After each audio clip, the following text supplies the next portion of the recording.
Louvado seja nosso Senhor Jesus Cristo, para sempre seja louvado. Meu querido irmão, minha querida irmã, que alegria ter você aqui conosco. Lembro para vocês que temos um encontro diário, todos os dias, 6 horas da manhã, nossa meditação diária, leitura do Evangelho do dia e a meditação diária. Entra lá no nosso canal, já deixa ativadas as notificações, o sininho. No Spotify também, ativa o sininho para poder receber essa notificação. Mas curte e compartilha, porque esse nosso apostolado só cresce por meio da sua oração e também quando você curte e compartilha para mais pessoas. Hoje nós vamos ouvir o Evangelho de Lucas. Nós estamos ainda na oitava de Natal, quinto dia da oitava de Natal, dia 29 de dezembro. Hoje o Evangelho é de Lucas, capítulo 2, versículo 22 ao 35. Quando se completaram os dias para a purificação da mãe e do filho, conforme a lei de Moisés, Maria e José levaram Jesus a Jerusalém a fim de apresentá-lo ao Senhor, conforme está escrito na lei do Senhor. Todo primogênito do sexo masculino deve ser consagrado ao Senhor. Foram também oferecer o sacrifício, um par de rolas ou 2 pombinhos, como está ordenado na lei do Senhor. Em Jerusalém havia um homem chamado Simeão, ao qual era justo e piedoso, e esperava a consolação do povo de Israel. O Espírito Santo estava com ele e lhe havia anunciado que não morreria antes de ver o Messias que vem do Senhor. Movido pelo Espírito, Simeão veio ao templo. Quando os pais trouxeram o menino Jesus para cumprir o que a lei ordenava, Simeão tomou o menino nos braços e bendisse a Deus. Agora, Senhor, conforme a tua promessa, podes deixar teu servo partir em paz, porque meus olhos viram a tua salvação que preparaste diante de todos os povos, luz para iluminar as nações e glória do teu povo Israel. O pai e a mãe de Jesus estavam admirados com o que diziam a respeito dele. Simeão os abençoou e disse a Maria, a mãe de Jesus: Este menino vai ser causa tanto de queda como de reerguimento para muitos em Israel. Ele será um sinal de contradição. Assim serão revelados os pensamentos de muitos corações. Quanto a ti, uma espada te traspassará a alma. Meditação do Santo Evangelho segundo o livro Falar com Deus, do Padre Francisco Fernandes Carvajal. Tanto amou Deus o mundo que lhe deu seu próprio Filho. Quem nele crê não perece, mas possui a vida eterna, diz no São João no começo da missa de hoje. O menino que contemplamos durante esses dias no presépio é o Redentor do mundo e de cada homem.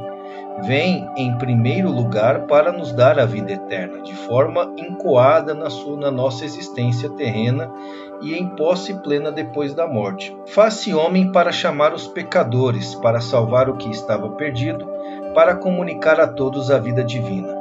Durante os seus anos de vida pública, o Senhor pouco nos disse da situação política e social do seu povo, apesar da opressão que esta sofria por parte dos romanos. Manifesta em diversas ocasiões que não quer ser um Messias político ou um libertador de jugo romano. Vem dar-nos a liberdade dos filhos de Deus, liberdade do pecado em que caímos e que nos reduziu à condição de escravos. Liberdade da morte eterna, dessa morte que é também consequência do pecado. Liberdade do jugo do demônio, pois o homem já pode vencer o pecado com o auxílio da graça. Liberdade da vinda segundo a carne, da carne que se opõe à vida sobrenatural. A liberdade trazida por Cristo no Espírito Santo restituiu-nos a capacidade de que o pecado nos tinha privado, de amar a Deus acima de tudo e de permanecer em comunhão com Ele. Com a sua atitude, o Senhor marcou também o caminho para a sua igreja, continuadora da sua obra aqui na terra até o fim dos tempos. A solicitude da igreja pelos problemas sociais deriva da sua missão espiritual e mantém-se nos limites dessa missão. Enquanto tal, a igreja não tem como missão os assuntos temporais. É desse modo que segue os passos de Cristo, que afirmou que o seu reino não era deste mundo e se negou expressamente a ser juiz ou promotor da justiça humana. Cabe fundamentalmente aos cristãos, sem comprometerem com a sua atuação a Igreja como tal, o dever de contribuir para a criação de uma ordem mais justa, mais humana, devendo mobilizar todos os meios ao seu alcance para resolver os grandes problemas sociais que afetam hoje a humanidade. Convém que cada um se examine, pedia Paulo VI, para ver o que fez até agora e o que deve ainda fazer. Não basta recordar princípios gerais, manifestar propósitos, condenar as injustiças graves, proferir denúncias com certa audácia profética. Tudo isso não terá peso real se não fizer acompanhar em cada homem de uma tomada de consciência mais viva da sua própria responsabilidade e de uma ação efetiva. É demasiado fácil lançar sobre os outros a responsabilidade das injustiças presentes, se ao mesmo tempo não se percebe que todos somos igualmente responsáveis e que, portanto, a primeira das exigências é a conversão pessoal.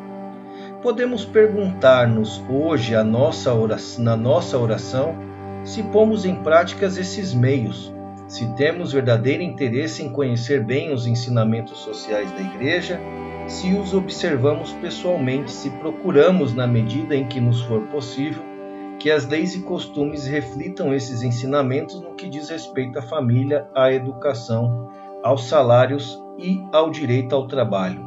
O Senhor que nos contempla da gruta de Belém estará contente conosco se realmente nos vir empenhados em tornar o mundo mais justo na cidade, grande ou pequena, em que vivemos, no bairro e na empresa em que trabalhamos.